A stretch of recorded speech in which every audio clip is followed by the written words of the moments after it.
Pakistan super league के कल के मुकाबले के अंदर मुल्तान सुल्तान और लाहौर कलंदर की टीमें आमने सामने थी। इस मुकाबले के अंदर मुल्तान सुल्तान को एक दफा फिर से शिकस्त का सामना करना पड़ा है और ये टीम पाकिस्तान सुपर लीग से बाहर होती हुई नजर आ रही है। ऐसा पहली मर्तबा होने जा रहा है पीएसएल के अंदर कि मुल्तान सुल्तान की टीम प्लेऑफ के लिए क्वालिफाई नहीं कर पाएगी। ये टीम हर साल प्लेऑफ के अंदर क्वालिफाई करती है और बेस्ट टीम मानी जाती है। जब भी कोई सीजन पीएसएल का शुरू होता है तो लोग कहते हैं कि इनका कॉम्बिनेशन इतना तगड़ा कॉम्बिनेशन होता है कि ये प्लेऑफ तक पहुंच ही जाते हैं, लेकिन इस दफा ये इस चीज के अंदर लैग कर रहे हैं। इस चीज को देखने की जरूरत है कि इनकी टीम के अंदर कौन सी ऐसी कमियां मौजूद हैं जिसके चलते हुए इनकी ये हालत हुई है। हालांकि इस टीम का कॉम्बिनेशन अभी भी तगड़ा था, इनके पास ऐसे प्लेयर मौजूद थे जो कि बहुत बेहतरीन परफॉर्मेंस दे सकते थे, लेकिन शायद मुल्तान सुल्तान की टीम और इनकी फ्रेंचाइज उनको उस तरह से यूज नहीं कर पाई है। कुछ कमियां कोताहियां उस चीज के अंदर रही हैं, इसकी वजह से ये हाल नजर आ रहा है। सबसे पहले अगर इस चीज के ऊपर नजर डालें कि मुल्तान सुल्तान की तरफ से कल के दिन के अंदर इनके कैप्टन ने जो इनिंग खेली, मोहम्मद रिजवान कल के दिन जो इनिंग खेलते हुए नजर आए, अगरचे इनका स्ट्राइक रेट 150 प्लस नजर आ रहा था, लेकिन स्टार्ट के अंदर ये बहुत स्लो खेल रहे थे। मोहम्मद रिजवान ने अगर इंटरनेशनल क्रिकेट के अंदर कमबैक करना है तो फिर 48 बॉलों पर इनको सेंचुरी स्कोर करनी है। इनको अगर 48 बॉलों पर 76 रन स्कोर करने हैं तो ये पीएसएल के अंदर भी इनको जेब नहीं देता और इंटरनेशनल क्रिकेट के अंदर भी ये सूटेबल नहीं रहेगा, क्योंकि क्रिकेट अब बहुत ज्यादा तेज होती जा रही है। कल के दिन का तो विकेट भी ऐसा था कि तमाम बॉलों को मार पड़ रही थी और अच्छी खासी मार पड़ रही थी। उबैद जैसा बॉलर, उबैद शाह अच्छी बॉलिंग करते हैं वैसे, लेकिन उनको कल के दिन के अंदर मार पड़ी। हमने आकिब जवेद को मार पड़ते हुए देखी, तमाम बॉलर मार खा रहे थे। इसका मतलब है कि विकेट जो है वो बैटिंग को सपोर्ट कर रहा था और काफी हद तक बैटिंग को सपोर्ट कर रहा था। सिकंदर रजा लाहौर की तरफ से पिछले काफी मैचेस के अंदर नहीं चल पा रहे थे, उन्होंने बहुत उम्दा परफॉर्मेंस दी, 200 के स्ट्राइक रेट साथ बैटिंग करके गए हैं। ये बैटिंग विकेट था, लेकिन इस बैटिंग विकेट के ऊपर मोहम्मद रिजवान का 48 बॉलों पर 76 रन स्कोर करना, स्टार्ट के अंदर इनिंग में बहुत स्लो खेलना, ये काफी ताज्जुब का बाइस भी है और इसी वजह से मुल्तान सुल्तान की टीम कल का मुकाबला हारी भी है। यानी इनका स्ट्राइक रेट जो है वो इनके लिए बहुत बड़ा मसला बन रहा है कि इनके स्ट्राइक रेट की वजह से इनकी टीम को हार का सामना करना पड़ रहा है। सीधी सी बात है कि अगर 200 से ऊपर रन होते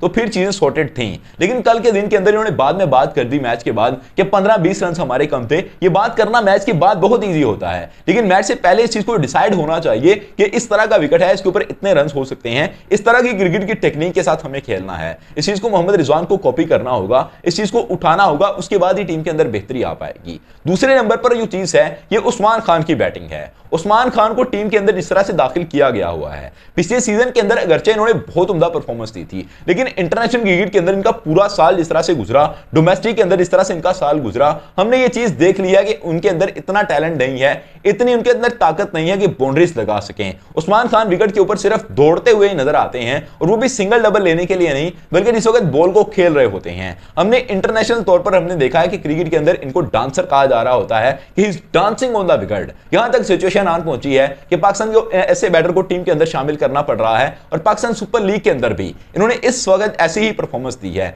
14 बॉलों पर 18 रन स्कोर किए मुल्तान सुल्तान की तरफ से, जो कि इनके लिए बिल्कुल भी सूटेबल नहीं थे। पिछले सीजन के अंदर 2 सेंचुरियां स्कोर की थी, एक 90 प्लस किया था, एक 50 स्कोर की थी, बहुत शानदार परफॉर्मेंस थी। दुबई से इनको वापस लाया गया था। इस दफा भी सीजन के स्टार्ट के अंदर इन्होंने कहा कि 200 रन करेंगे, लेकिन टीम के अगर 200 नहीं हो पा रहे हैं तो उसके पीछे हाथ उस्मान खान का है कि 14 बॉलें एक बंदे ने जाया कर दी, उसने 20 रन भी पूरे नहीं बनाए, 18 रन बनाए 14 बॉलों पर, फिर इतनी को बिल्ड करने के बाद आउट हो गए और उसके बाद कुछ भी नहीं किया है। और अगर इनकी जगह पर किसी और को भेजा गया होता, जैसे कि शे होप थे, उनको अगर पहले भेजा जाता, ब्रेसवेल को बैटिंग पर भेज दिया जाता, इफ्तिखार अहमद बैटिंग पर आ जाते तो चीजें ज्यादा बेहतर रह सकती थी, लेकिन उन तमाम बैटर्स को छोड़कर उस्मान खान को प्रेफर किया जा रहा है। इवन के कामरान गुलाम को बाद में बैटिंग करने के लिए भेजा गया, पहले उस्मान खान को भेजा गया। सिर्फ एक मुकाबले के अंदर अच्छी इनिंग खेली है, बाकी तमाम मामलों के अंदर वो बिल्कुल फ्लॉप जा रहे हैं और अच्छी बॉलिंग बैटिंग कुछ भी नहीं कर पा रहे हैं, जिसकी वजह से उस्मान खान के ऊपर बहुत सारे सवालात हैं और इनकी वजह से मुल्तान सुल्तान की टीम काफी खतरे के अंदर जा चुकी है। जो बाकी रीजन इनकी बैटिंग के बाद इनकी बॉलिंग को लेकर हैं वो आकिब जवेद और उबैद शाह हैं। ये ट्रस्टवर्थी बॉलर नहीं थे,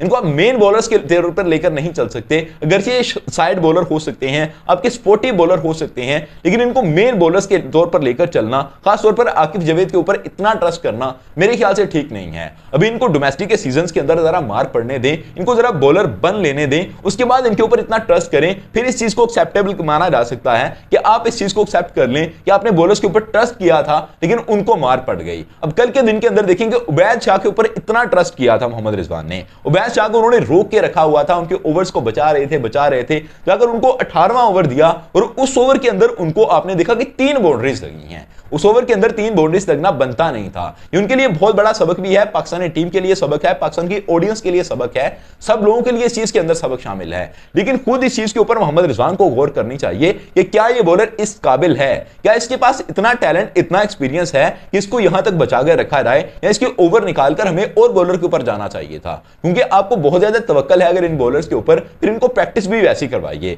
और इसलिए ऑडियंस के लिए मैं कह रहा हूं, पाकिस्तानी टीम के लिए, पाकिस्तान की मैनेजमेंट के लिए इस चीज के अंदर सबक है कि आप उबैद शाह को अभी इंटरनेशनल क्रिकेट के अंदर नहीं लेकर आ सकते।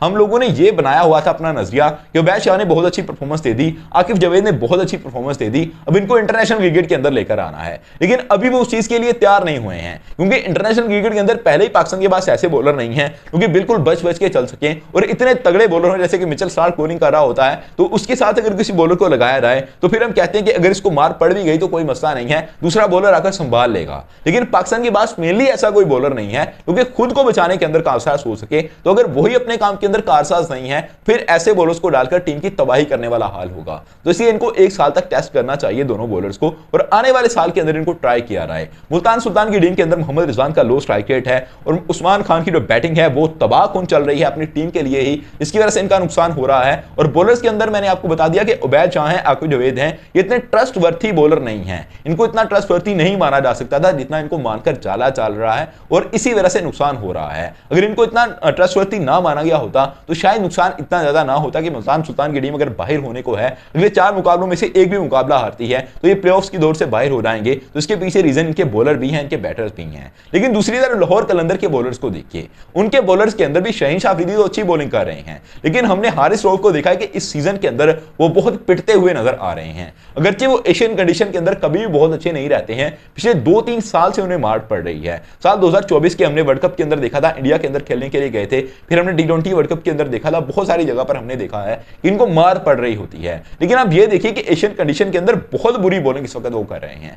उन्होंने अभी तक जो मैचेस खेले हैं, 5 मुकाबलों के अंदर 21 ओवर टोटल किए हैं, 21.4 ओवर के अंदर 231 रन दे बैठे हैं, 11 का इनका इकोनॉमी रेट बन रहा है। 11 के इकोनॉमी रेट के साथ हारिस रऊफ अगर लीग के अंदर बॉलिंग कर रहे हैं, इंटरनेशनल क्रिकेट के अंदर 12-13 के इकोनॉमी रेट के साथ जाएंगे एशियन कंडीशन के अंदर, तो इनको टीम के अंदर खिलाना नहीं बनता है। मेरे ख्याल से अगर पाकिस्तान क्रिकेट बोर्ड इनको बांग्लादेश वाली सीरीज के लिए सिलेक्ट करता है तो ये चीज खतरे से खाली नहीं होगी। इनकी जगह पर किसी और बॉलर को सिलेक्ट कर लिया रहा है, लेकिन इनको भी सिलेक्ट ना किया रहा है, इनको थोड़ा सा टाइम दे दिया रहा है। बेशक सलमान खान जैसे बॉलर को पिक करके उसको थोड़ा सा चांस देके देख लें, अगरचे बहुत आउटस्टैंडिंग वो भी नहीं रहा, लेकिन उसको टाइम देके देख लें, शायद वो बंदा कुछ कर जाए, इंटरनेशनल क्रिकेट के अंदर कम बैक कर जाए। या हसन अली को मौका दिया जा सकता है इंटरनेशनल क्रिकेट के अंदर, लेकिन हारिस रऊफ इस वक्त खतरे की घंटी बजाते हुए नजर आ रहे हैं। एशियन कंडीशन का वर्स्ट बॉलर पाकिस्तान की तरफ से ये साबित हो रहा है।